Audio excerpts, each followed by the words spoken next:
السلام علیکم ورحمۃ اللہ وبرکاتہ. کیا حال ہے سب کا؟ الحمد للہ. نحمده ونصلی علی رسولہ الکریم.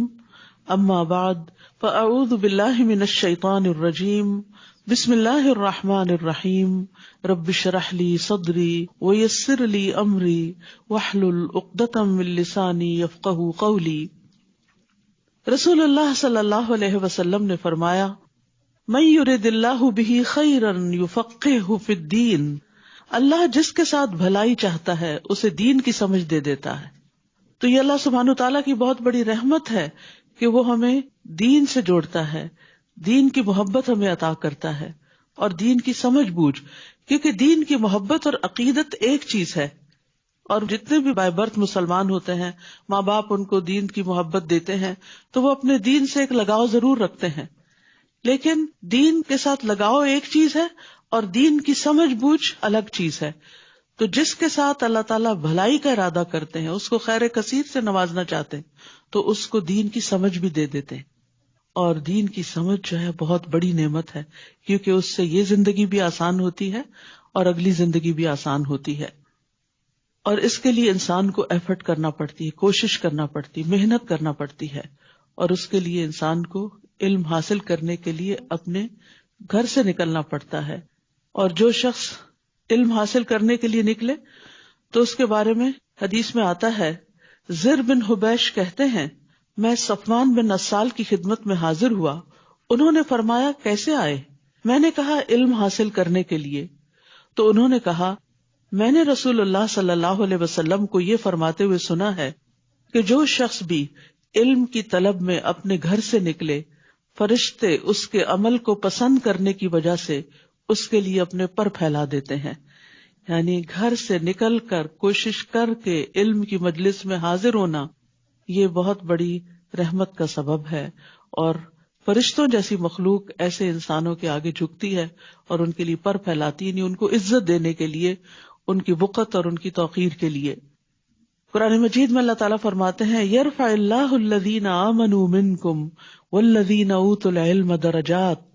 اللہ ان لوگوں کو درجوں میں بلند کرے گا جو تم میں سے ایمان لائے اور جنہیں علم عطا کیا گیا. یعنی ایمان میں تو بہت سے لوگ مشترک ہوتے ہیں، لیکن جو علم حاصل کرتے جاتے ہیں ایمان کے درجے بھی بڑھتے ہیں، اور جو علم کے درجے بڑھتے ہیں، ایمان کے درجے بڑھتے ہیں، تو انسان اللہ سبحانہ تعالیٰ کے قریب ہوتا چلا جاتا ہے. تو اصل عزت انسان کو مال سے نہیں ملتی، دنیا کے کسی اور جاہ و وقار سے نہیں. اللہ کے ہاں عزت انسان کو تقوی کی وجہ سے ملتی ہے، اور تقوی علم کے ساتھ آتا ہے. تقوی اللہ کے ڈر کا نام بھی ہے، اور انما یخشی اللہ من عبادہ العلماء، اللہ سے ڈرتے ہیں اس کے علم والے بندے. ابو ہریرہ رضی اللہ عنہ کہتے ہیں، میں نے رسول اللہ صلی اللہ علیہ وسلم سے سنا، آپ فرما رہے تھے، خبردار، بے شک دنیا ملعون ہے اور اس کی تمام چیزیں ملعون ہیں، یعنی اللہ کی رحمت سے دور کرتی ہیں، البتہ اللہ کا ذکر اور اس کی معاون چیزیں اور عالم یا متعلم، یعنی یہ اللہ کی رحمتوں میں ہے کہ انسان سیکھنے والا ہو یا پھر سکھانے والا ہو. تو اللہ سبحانہ وتعالی ہمیں اس کی توفیق عطا فرمائے. اور میں بہت اپریشیٹ کرتی ہوں ان خواتین کو جو صبح سویرے اپنے کام نپٹا کر دور دور سے سفر کر کے یہاں تک پہنچتی ہیں. کل ہی مجھے پتا چلا کہ جب اسکاربرو کے لوگ پہنچتے ہیں تو آلریڈی 2:45 ہو چکے ہوتے ہیں، اور پھر وہاں سے اتر کے دوبارہ جو اگلی بسز لیتے ہیں تو گھر پہنچتے ان کو کتنا وقت لگ جاتا ہوگا. لیکن یہ علم کا شوق ہے جو انہیں یہاں تک لے کر آتا ہے. اللہ تعالیٰ استقامت دے، اور باقی بھی جو لوگ مختلف جگہوں سے آ رہے ہیں اللہ سبحانہ تعالیٰ ان کا آنا بھی قبول کرے، اور ہر قدم پر فرشتے پر بچھائیں اور آپ کے درجات بلند ہوتے چلے جائیں. 5واں پارہ. اعوذ باللہ من الشیطان الرجیم، بسم اللہ الرحمن الرحیم. والمحصنات من النساء إلا ما ملكت أيمانكم كتاب الله عليكم وأحل لكم ما وراء ذلكم أن تبتغوا بأموالكم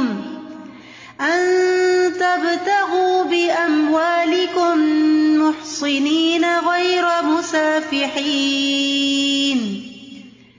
فما استمتعتم به منهن فآتوهن أجورهن فريضة ولا جناح عليكم فيما تراضيتم به من بعد الفريضة إن الله كان عليما حكيما۔ شروع کرتی ہوں اللہ کے نام سے جو بے انتہا مہربان نہایت رحم فرمانے والا ہے۔ اور وہ عورتیں بھی تم پر حرام کی گئی ہیں، یعنی ان سے نکاح کرنا حرام ہے جو عورتوں میں سے شادی شدہ ہیں، یعنی پہلے سے کسی کے نکاح میں ہیں، سوائے ان کے جو تمہارے دائیں ہاتھ کی ملکیت میں ہوں، یعنی جنگ کے دوران جو خواتین غلام کی حیثیت سے آئیں۔ اللہ نے یہ حکم تم پر لکھ دیا ہے، یعنی یہ فریضہ ہے اللہ کی طرف سے کہ کسی شادی شدہ عورت سے کوئی مرد شادی نہیں کر سکتا، اور ان کے علاوہ باقی سب عورتیں تمہارے لیے حلال کر دی گئیں، بشرطے کہ تم اپنے اموال کے بدلے انہیں حاصل کرو، یعنی مہر ادا کر کے باقاعدہ ایجاب و قبول کے ساتھ قید نکاح میں لانے والے ہو، یعنی مستقل طور پر ان کے ساتھ زندگی گزارنے کی نیت رکھتے ہو، نہ کہ بدکاری کرنے والے، یعنی مال کے بدلے زنا نہیں کرو۔ پھر اس نکاح کے ساتھ جو بھی فائدہ تم ان سے اٹھاؤ تو انہیں ان کے مقرر کیے ہوئے مہر ادا کر دو، اور اس مہر کے مقرر کر دینے کے بعد باہم رضامندی سے اس میں کمی بیشی کرنے میں تم پر کوئی گناہ نہیں، یعنی مرد کے لیے لازم ہے کہ نکاح کے بعد عورت کو اس کا مہر ادا کرے، لیکن اگر اپنی خوشی سے عورت اس مہر میں سے کچھ کمی کر دیتی ہے یا اس کو معاف کر دیتی ہے، یعنی اسے جبراً معاف کروایا نہیں جاتا بلکہ خوشی سے اپنے شوہر کو کچھ گفٹ کر دیتی ہے، تو وہ اس کے لیے حلال ہے۔ تو اس میں کمی بیشی کرنے پر تم پر کوئی گناہ نہیں، بے شک اللہ بہت علم والا، بہت حکمت والا ہے۔ تو یہاں سے یہ پتہ چلتا ہے کہ ایک مرد کو عورت کے ساتھ شرعی طریقے سے، حلال طریقے سے رشتہ قائم کرنا چاہیے، نہ کہ غلط طریقوں سے تعلقات قائم کیے جائیں۔ اور نکاح کرنے کی اہمیت ہمارے دین میں ویسے بھی بہت ہے، کیونکہ یہ نصف دین کو مکمل کرنے کا ذریعہ ہے۔ رسول اللہ صلی اللہ علیہ وسلم نے فرمایا جب کوئی بندہ نکاح کر لیتا ہے تو وہ اپنا آدھا دین مکمل کر لیتا ہے، لہٰذا اسے چاہیے کہ باقی آدھے دین کے بارے میں اللہ سے ڈرتا رہے۔ اور جو کوئی تم میں سے آزاد مومن عورتوں سے نکاح کرنے کی وسعت نہ رکھتا ہو تو مومن لونڈیوں میں سے جو تمہارے دائیں ہاتھ کی ملکیت ہیں نکاح کر لے، اور اللہ تمہارے ایمان کو زیادہ جانتا ہے کہ اصل انسان کی عزت اور وقت اور قیمت اللہ کی نگاہ میں ایمان کے ساتھ ہے۔ تم میں سے بعض سے ہیں، یعنی لونڈی غلام بھی انسان ہی ہیں، تو ان لونڈیوں سے ان کے مالکوں کی اجازت سے نکاح کرو اور ان کے مہر انہیں معروف طریقے سے ادا کرو، یعنی اگر یہ غلام عورت سے بھی نکاح کرو گے تو مہر ادا کرنا ہوگا۔ وہ نکاح میں محفوظ ہونے والیاں ہوں، نہ کہ بدکاری کرنے والیاں اور نہ ہی چھپے دوست بنانے والیاں۔ تو جب وہ نکاح میں آ جائیں پھر اگر وہ کسی کھلی بے حیائی کا ارتکاب کریں تو ان پر پاک دامن عورتوں کے مقابلے میں آدھی سزا ہوگی۔ یہ اجازت اس کے لیے ہے، یعنی غلام عورت سے نکاح کرنے کی اجازت اس کے لیے ہے جو تم میں سے گناہ سے ڈرتا ہو، وہ کہیں زنا میں نہ پڑ جائے، حرام میں نہ پڑ جائے، اور اگر تم صبر کرو تو تمہارے لیے بہتر ہے، اللہ بہت بخشنے والا نہایت رحم کرنے والا ہے۔ یہاں پر لونڈیوں کے بارے میں بات کی گئی، بہت سے لوگوں کو آج بھی اس بات پر اعتراض ہوتا ہے۔ اسلام نے غلامی کو یکسر ختم نہیں کیا، لیکن ایسے بہت سے طریقے اختیار کیے کہ آہستہ آہستہ وہ ختم ہو کر رہ گئی، اور آج آپ دیکھتے ہیں کہ ایسی کوئی چیز پائی نہیں جاتی۔ لیکن اب بھی اگر کوئی ایسے مخصوص حالات پیدا ہوں تو اس زمانے میں جو اجازت دی گئی تھی اس کی بنیادی وجہ یہ تھی کہ کوئی بین الاقوامی قانون وار کیپٹیوز کے بارے میں نہیں تھا، تو جو لوگ جنگ میں پکڑے ہوئے آتے تھے ان کو بجائے اس کے کہ جیلوں میں رکھا جائے لوگوں پہ تقسیم کر دیا جاتا تھا، اور پھر ان کے حقوق ہوتے تھے جس کے بارے میں نبی صلی اللہ علیہ وسلم نے اپنے آخری دن، آخری لمحوں میں جو آخری باتیں کی اس میں ایک نماز کی اور لونڈی غلاموں کے حقوق کی بات کی کہ ان کا اتنا خیال تھا آپ صلی اللہ علیہ وسلم کو۔ ایک اور اہم بات جو یہاں سے پتہ چلتی ہے وہ یہ کہ اللہ تمہارے ایمان کو زیادہ جانتا ہے. تو اس سے یہ پتہ چلتا ہے کہ ہمیں لوگوں کے باطن کا کھوج نہیں لگانا چاہیے کہ کس کا ایمان کتنا ہے اور کس کا تقویٰ کتنا ہے اور کون اللہ سے کتنا ڈرتا ہے. یہ تو سب کچھ اللہ کے حوالے کر دینا چاہیے. رسول اللہ صلی اللہ علیہ وسلم نے فرمایا مجھے اس کا حکم نہیں ہوا کہ لوگوں کے دلوں کی کھوج لگاؤں اور نہ اس کا حکم ہوا کہ ان کے پیٹ چاک کروں. تو اصل میں یہ ہے کہ انسان کو کسی کے ساتھ بھی معاملہ کرتے ہوئے اس کے ظاہر پر معاملہ کرنا چاہیے. اور یہاں زنا کی حرمت کے بارے میں بھی بات کی گئی. محصنات غیر مصافحات ولا متخذات اخدان. نبی صلی اللہ علیہ وسلم نے فرمایا اے عرب کی ہلاکت، میں تم سے جس چیز کے بارے میں سب سے زیادہ ڈرتا ہوں وہ زنا اور مخفی شہوت ہے. اور زانیہ عورت کی دعا بھی قبول نہیں ہوتی. نبی صلی اللہ علیہ وسلم نے فرمایا آدھی رات کو آسمان کے دروازے کھول دیے جاتے ہیں اور ایک پکارنے والا آواز دیتا ہے کہ کوئی دعا کرنے والا ہے کہ اس کی دعا قبول کی جائے، اور کوئی مانگنے والا ہے کہ اسے دیا جائے، کوئی مصیبت زدہ ہے کہ اس کی مصیبت دور کر دی جائے. یعنی آدھی رات کے بعد پکار آتی ہے اور وہ دعاؤں کی قبولیت کا وقت ہوتا ہے. پھر جو مسلمان اس وقت دعا کرتا ہے تو اللہ عز و جل اس کی دعا قبول کرتا ہے، سوائے زانیہ عورت کے جو اپنی شرمگاہ کے ذریعے کمائی کرتی ہے، یعنی اپنی عزت و جسم بیچتی ہے اور مال کماتی ہے. یرید اللہ لیبین لکم ویہدیکم سنن الذین من قبلکم ویتوب علیکم واللہ علیم حکیم.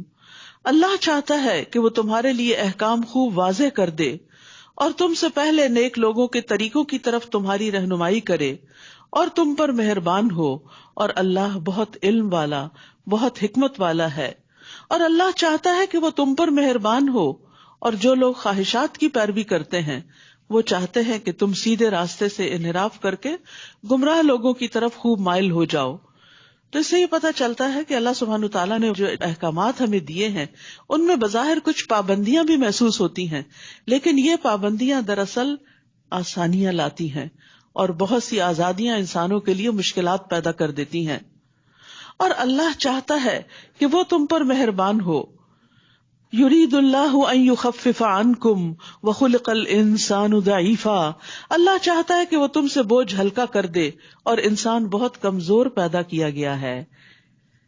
یا ایھا الذین آمنوا لا تأکلوا اموالکم بینکم بالباطل. اے لوگو جو ایمان لائے ہو اپنے مالوں کو آپس میں باطل طریقے سے نہ کھاؤ، یعنی مال کمانے کے غلط طریقے اختیار نہ کرو. چوری، ڈاکہ، غصب، یتیموں کا مال لوٹ لینا، تو اس طریقے کے تمام مال ہتھیانے کے طریقے باطل طریقے ہیں. مگر یہ کہ باہمی رضامندی سے تجارت ہو اور تم اپنے آپ کو قتل نہ کرو، یعنی ایک دوسرے کو بھی قتل نہ کرو. کسی مسلمان بھائی کو قتل کرنا ایسے ہی جیسے خود کو قتل کرنا، کیونکہ پھر بدلے میں انسان قتل بھی کیا جاتا ہے.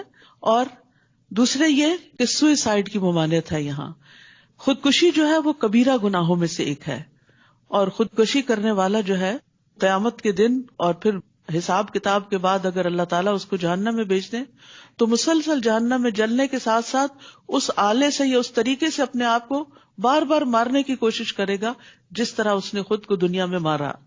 بے شک اللہ تم پر نہایت مہربان ہے. یاد رکھیے اس زندگی کی قیمت پہچانیے، اس زندگی کی قدر کیجیے. یہ وقت کمانے کا ہے، آخرت بنانے کا ہے. اس میں مشکلات آتی ہیں تو اس میں مایوس نہ ہو اور اپنے آپ کو ختم نہ کر دیں، کیونکہ اب تو کہتے ہیں کہ مر جائیں گے، مر کے بھی چین نہ پایا تو کدھر جائیں گے. اگر مرنے کے بعد بھی مسائل کم نہ ہوئے اور بڑھ گئے، مصیبت اور زیادہ ہو گئی، تو پھر کہاں جائیں گے؟ پھر تو اپنی کوئی آزادی بھی نہیں ہوگی کہ ایک دفعہ پھر سے خود کو ختم کر دیا جائے. وَمَن يَفْعَلْ ذَلِكَ عُدْوَانًا وَظُلْمًا فَسَوْفَ نُصْلِيهِ نَارًا وَكَانَ ذَلِكَ عَلَى اللَّهِ يَسِيرًا. اور جو کوئی ظلم اور زیادتی سے ایسا کرے گا تو ہم ضرور اسے آگ میں جلائیں گے، اور یہ اللہ پر بہت آسان ہے. اگر تم ان بڑے بڑے گناہوں سے بچتے رہو گے جن سے تم روکے جاتے ہو تو ہم تمہاری برائیاں تم سے دور کر دیں گے اور تمہیں مقام عزت یعنی جنت میں داخل کریں گے. تو یہاں کبیرہ گناہوں سے بچنے کا حکم دیا جا رہا ہے. ابن عباس کہتے ہیں کہ ہر وہ گناہ کبیرہ ہے جس کو اللہ نے جہنم کی وعید یا لعنت یا غضب کی وعید پر ختم کیا. یعنی جس گناہ پر جہنم کی سزا بتائی گئی یا جس گناہ پر لعنت کی گئی وہ کبیرہ گناہ ہے۔ اللہ کے رسول صلی اللہ علیہ وسلم نے کچھ کبیرہ گناہوں کا ذکر کیا ہے، اس میں ایک اللہ کے ساتھ شرک کرنا، یہ سب سے بڑا کبیرہ گناہ ہے جس کی معافی ہی نہیں۔ پھر والدین کی نافرمانی کرنا۔ پھر آپ تکیہ لگائے ہوئے تھے، پھر اٹھ بیٹھے اور فرمایا خبردار اور جھوٹی گواہی دینا۔ پھر مسلسل اسی کی تکرار کرتے رہے یہاں تک کہ ہم لوگ کہنے لگے کاش آپ خاموش ہو جائیں۔ اسی طرح ایک اور روایت میں آپ صلی اللہ علیہ وسلم نے فرمایا 7 ہلاکت خیز گناہوں سے بچو۔ صحابہ نے عرض کیا اللہ کے رسول وہ کیا ہیں؟ آپ نے فرمایا اللہ کے ساتھ شریک ٹھہرانا، جادو کرنا، کسی جان کو قتل کرنا جسے اللہ نے حرام ٹھہرایا مگر حق کے ساتھ جائز ہے، سود کھانا، یتیم کا مال ہڑپ کرنا، لڑائی کے دن پیٹ پھیر کر بھاگ جانا، اور پاک دامن ایمان والی بھولی بھالی خواتین پر زنا کی تہمت لگانا، یعنی معصوم خواتین کے اگینسٹ کوئی اسکینڈل کھڑے کر دینا۔ تو یاد رکھیے لا الہ الا اللہ اس وقت فائدہ دیتا ہے جب کبائر سے بچا جائے۔ رسول اللہ صلی اللہ علیہ وسلم نے فرمایا جب کوئی بندہ خلوص دل سے لا الہ الا اللہ کہے گا اور کبائر سے بچتا رہے، یعنی کبیرہ بڑے بڑے گناہوں سے بچتا رہے گا، تو اس کے لیے آسمان کے دروازے کھول دیے جائیں گے اور یہ کلمہ لا الہ الا اللہ عرش تک جا پہنچے گا۔ اسی طرح فرائض اس وقت کفارہ بنے گے گناہوں کا جب بندہ کبیرہ گناہوں سے بچتا ہے۔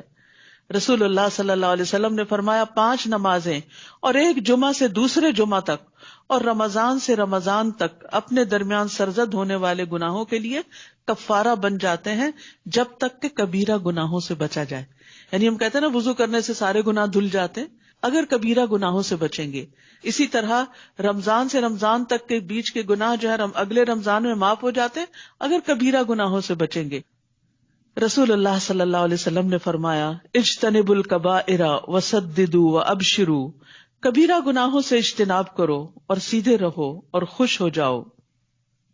ولا تتمنوا ما فضل اللہ به بعضکم علی بعض، اور نہ تم اس چیز کی تمنا کرو جس کے ساتھ اللہ نے تم میں سے بعض کو بعض پر فضیلت عطا کی۔ یعنی اللہ سبحانہ وتعالی نے انسانوں کے اندر اختلاف رکھا ہے، بعض کو بعض کے مقابلے میں زیادہ کوالٹیز دی ہیں، لیکن اس کا یہ مطلب نہیں کہ بعض کو بالکل محروم رکھا ہے، انہیں کچھ اور چیزوں میں خیر عطا کی ہے۔ تو ہر شخص کے کچھ اسٹرینتھس ہوتی ہیں اور کچھ ویکنیسز ہوتی ہیں، لہذا ہمیں یہ نہیں کرنا چاہیے کہ جو کسی کی اسٹرینتھ ہو اس پر انوی کریں اور اپنی اسٹرینتھ کو اس میں بھول ہی جائیں۔ مردوں کے لیے اس میں سے حصہ ہے جو انہوں نے کمایا اور عورتوں کے لیے اس میں سے حصہ ہے جو انہوں نے کمایا، یعنی اصل چیز تو یہ دیکھی جائے گی کہ تم کر کے کیا آئے ہو، نہ کہ یہ دیکھا جائے گا کہ کس کو کتنی زیادہ کون سی کوالٹیز ملی تھی۔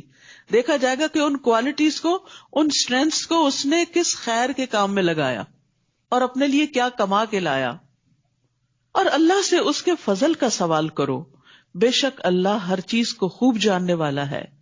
یعنی انسان لوگوں کو ملنے والی نعمتوں پر جلنے، کڑنے اور حسد کرنے کی بجائے اللہ سے اس کا فضل مانگے کہ یا اللہ تو نے اس کو عطا کیا تو مجھے بھی عطا کر سکتا ہے، تو مجھے عطا کر۔ لیکن صرف انسان کمپیئر کرتا رہے، اپنے بچے کو کسی کے بچے کے ساتھ، اپنے آپ کو کسی اور کے ساتھ، اپنے شوہر کو کسی اور کے شوہر کے ساتھ، تو سوائے حسرتوں کے کچھ حاصل نہیں ہوگا، کیونکہ ہم ان کی صرف ظاہری کچھ خوبیاں دیکھ رہے ہوتے ہیں اور ان کے جو چھپے ہوئے عیب ہیں وہ ہمیں نہیں پتا ہوتے۔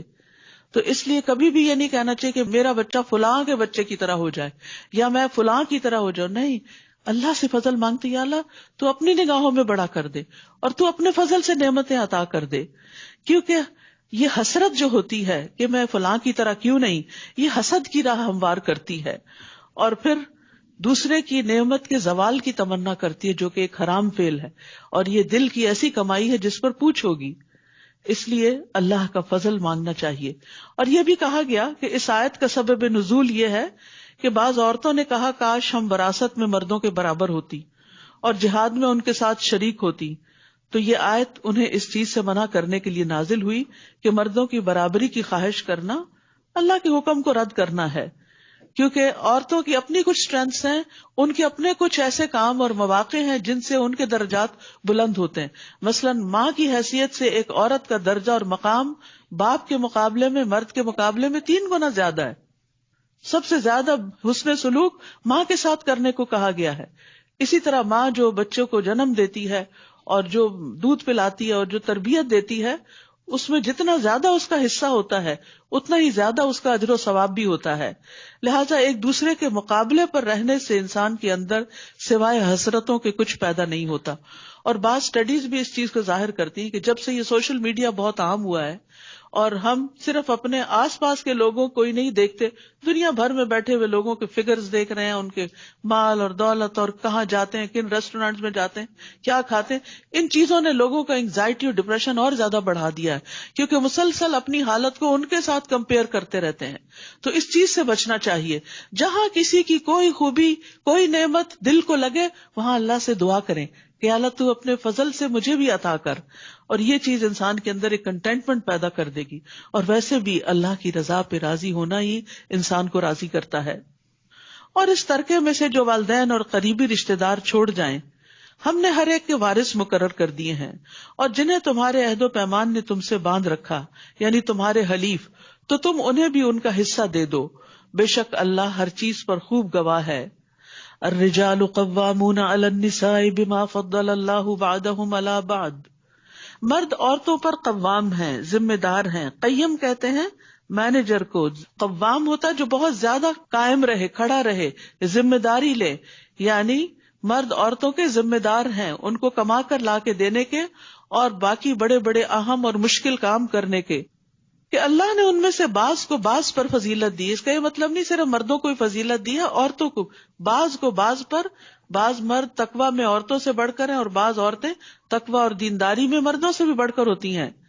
اور اس وجہ سے بھی کہ وہ اپنے مال خرچ کرتے ہیں. یعنی اللہ نے مرد کو قوام کیوں بنایا، ذمہ دار کیوں بنایا؟ کہ اس کو کمانے کی ذمہ داری تھی اور کہا کہ وہ بیوی پر خرچ کرے. پس نیک عورتیں فرما بردار ہوتی ہیں. عورتوں کی بڑائی اور خوبی کس چیز میں ہے؟ اطاعت گزاری میں. اپنی عزت اور شوہر کے مال کی غائبانہ حفاظت کرنے والی ہیں، اس وجہ سے کہ اللہ نے ان کے حقوق کی حفاظت کی. اور وہ عورتیں جن کی سرکشی سے تم ڈرتے ہو، بس تم انہیں نصیحت کرو. اور نشوز کا یہاں معنی یہ عام چھوٹی موٹی باتوں میں ڈس ایگری کرنا نہیں ہے. اس سے مراد کسی عورت کا اپنے شوہر سے بے وفائی کرنا اور اپنے شوہر کی بجائے کسی اور کی طرف راغب ہونا. تو پھر گھر ٹوٹتا ہے، گھر کے اندر فساد ہوتا ہے، بہت بگاڑ آ سکتا ہے، آئندہ نسل متاثر ہو سکتی ہے. لہٰذا اس معاملے کو ایسے ہی چھوڑ نہیں دینا چاہیے، بلکہ اصلاح کرنی چاہیے. اصلاح کے لیے پہلا سٹیپ نصیحت ہے. نہ مانے تو بستروں میں انہیں علیحدہ کر دو، یعنی ان سے تھوڑی ناراضگی کا اظہار کر دو، ان کو اپنے سے ڈسٹینس کر دو. پھر بھی نہ مانے تو انہیں ہلکی سی مار مارو. یعنی اور اس کا یہ مطلب نہیں کہ ابیوز کیا جائے ان کو. ابن عباس یہ کہتے ہیں کہ جیسے ایک مسواک ہوتا ہے، یعنی ایک شوق دینے کے لیے کہ دیکھو تم کیا کر رہی ہو، ہوش میں آؤ، اپنے گھر اور اپنی عزت اور اپنی نسلوں کی حفاظت کرو. یعنی اس کو اپنے ٹریک پہ واپس لانے کے لیے. اور نبی صلی اللہ علیہ وسلم نے واضح طور پر فرمایا کہ تم میں سے بہترین کبھی بھی نہیں ماریں گے عورتوں کو. یعنی یہ ایک صرف سولوشن بتایا گیا ہے انتہائی ایکسٹریم کیسز میں، بالکل ایسے ہی جیسے آپریشن یا سرجری کی ضرورت ہوتی ہے انتہائی ایکسٹریم کیس میں، کہ جب کسی دوا سے کسی پھوڑے کا علاج نہیں ہوتا یا کسی چیز کا، تو پھر اس کو کاٹ کے الگ کیا جاتا ہے. پھر اگر وہ تمہاری اطاعت کرنے لگیں تو ان کو ستانے کا کوئی راستہ تلاش مت کرو. یعنی عورتوں کو ستانا نوبل مردوں کا کام نہیں ہوتا. بے شک اللہ بہت بلند، بہت بڑا ہے. اگر تم عورت کو کمزور سمجھ کے اس پہ ظلم کرو گے تو اللہ تم سے بڑا ہے، وہ تم سے پوچھے گا. اور یہاں نیک بیوی کی جو خوبیاں بتائی گئیں وہ کیا ہیں؟ رسول اللہ صلی اللہ علیہ وسلم نے فرمایا دنیا فائدے کی چیز ہے اور دنیا کی بہترین متاع نیک عورت ہے. رسول اللہ صلی اللہ علیہ وسلم نے فرمایا 4 چیزیں خوش بختی کی علامت ہیں: نیک بیوی، کھلا گھر، نیک ہمسایہ، اچھی سواری. اور 4 چیزیں بدبختی کی علامت ہیں: برا ہمسایہ، بری بیوی، تنگ گھر اور بری سواری. اور یہاں نیک خواتین کی ایک خاص خوبی بتائی گئی کہ وہ شوہروں کی غیر موجودگی میں شوہر کی عزت، گھر بار، مال، اولاد کی حفاظت کرنے والی ہوتی. یعنی جو چیزیں ان کی کسٹڈی میں ہیں ان کی ٹیک کیئر کرتی ہیں. رسول اللہ صلی اللہ علیہ وسلم نے فرمایا بہترین بیوی وہ ہے جس کی طرف تم دیکھو تو تمہیں خوش کر دے، اسمائلنگ ہو، ہیپی ہو، ہر وقت شکوے شکایتیں نہیں، ہر وقت منہ بسور کے اور ناراضگی کا اظہار نہیں کرنا، ہر وقت تھکے تھکے نہیں نظر آنا، اور جب تم کسی بات کا حکم دو تو بجا لائے، اور تمہاری غیر موجودگی میں تمہارے مال اور اپنی ذات کی حفاظت کرے۔ رسول اللہ صلی اللہ علیہ وسلم نے فرمایا بہترین عورتیں اونٹوں پہ سوار ہونے والی ہیں وہ قریش کی نیک عورتیں ہیں، یعنی اس زمانے میں جو سب سے بہترین عورتیں تھیں ان کی بات کی گئی۔ چھوٹے یتیم بچوں پر سب سے زیادہ مہربان ہیں، یعنی اگر شوہر فوت بھی ہو جائے تو اپنے بچوں کی خاطر اپنی زندگی قربان کر دیتی ہیں، اور اپنے خامدوں کے مال کی زیادہ حفاظت کرنے والی ہیں۔ تو یہ دو چیزیں، اولاد اور مال کی حفاظت کرنا، یہ عورت کی ذمہ داری ہے، اور شوہر سے ضد میں آ کے بچوں کی پٹائی کر دینا، یا پھر یہ کہ مال کو بے وجہ ضائع کرنا کہ مجھے پرواہ نہیں، ٹھیک ہے اور کمائے اور خوار ہو، میں اپنا بدلہ اس طرح چکاؤں گی، تو یہ نیک عورتوں کا کام نہیں ہوتا۔ اگر آپس کے کچھ ایشوز ہوں ایک دوسرے سے، یعنی کہ کچھ چیزیں اختلافی ہوں، تو ان کو بیٹھ کر سلجھا لینا چاہیے، سالو کر لینا چاہیے، نہ کہ ایک دوسرے کو نقصان دینا اور گھر بار اور نسلوں کو نقصان دینا۔ یہ پھر جہاں ظلم ہوگا جو بھی کرے گا اللہ اس کو پوچھے گا۔ پھر فرمایا اور اگر تمہیں ان دونوں میاں بیوی کے درمیان شدید اختلاف کا ڈر ہو، یعنی نہیں سالو ہو رہے ایشوز، آپس میں نہیں ریزالو ہو رہی مشکلات، تو پھر کیا کرو، تو ایک منصف اس مرد کے گھر والوں میں سے اور ایک منصف اس عورت کے گھر والوں میں سے مقرر کر لو۔ اگر وہ دونوں اصلاح چاہیں گے تو اللہ ان دونوں کے درمیان موافقت پیدا کر دے گا۔ میاں بیوی کے جھگڑے میں جو چیز آپس کی موافقت کا سبب بنتی ہے وہ نیت ہے۔ جو گھر بسانا چاہے گا، جو ایک دوسرے کے ساتھ چلنا چاہے گا، اللہ تعالیٰ ان کے دلوں میں موافقت پیدا کر دے گا۔ لیکن اگر بسنے کی نیت نہیں ہے، بسانے کی نیت نہیں، اور پیچھے سے بھی اکسایا جا رہا ہے، کوئی ضرورت نہیں رہنے کی، واپس آ جاؤ، ہمارے پاس کمی نہیں ہے، ہم تمہارا خیال رکھ سکتے ہیں، تو پھر کیا ہوگا، پھر گھر نہیں بنتے۔ سب سے پہلے تو یہ کہ مرد اور عورت دو مختلف چیزیں، یہی بہت بڑا اختلاف ہے۔ پھر اس کے بعد سوچ کا اختلاف ہوتا ہے، پھر اس کے بعد پسند ناپسند کا ہوتا ہے، بیک گراؤنڈ کا ہوتا ہے، بہت ساری چیزیں اختلاف کا سبب ہوتی ہیں۔ تو یہ اختلاف جو ہے یہ اللہ سبحانہ وتعالیٰ کا ایک طریقہ ہے، کائنات کے اندر ہر چیز کے اندر اختلاف ہے۔ کوئی درخت بہت بڑے اور گھاس جتنا بھی عرصہ اس کو پانی دیتے رہے وہ گھاس ہی رہے گی، وہ بڑی نہیں ہو سکتی، اور اس کا حسن گھاس رہنے میں ہی ہے، نہ کہ درخت بننے میں۔ ذرا سا اونچا ہوتا ہے تو کیا کر دیتے ہیں، اس کو کاٹ دیتے ہیں، کیونکہ اس کی خوبصورتی بچھنے میں ہے۔ تو اسی طرح ہر ایک کا مختلف رول ہوتا ہے سوسائٹی کے اندر، تو اس لیے انسان کو اصل چیز یہ کہ بنا کے رکھنے کی نیت اور ارادہ رکھنا چاہیے، تو اللہ سبحانہ تعالیٰ بھی آسانیاں پیدا کر دیتا ہے۔ بے شک اللہ خوب علم والا، خوب خبر رکھنے والا ہے۔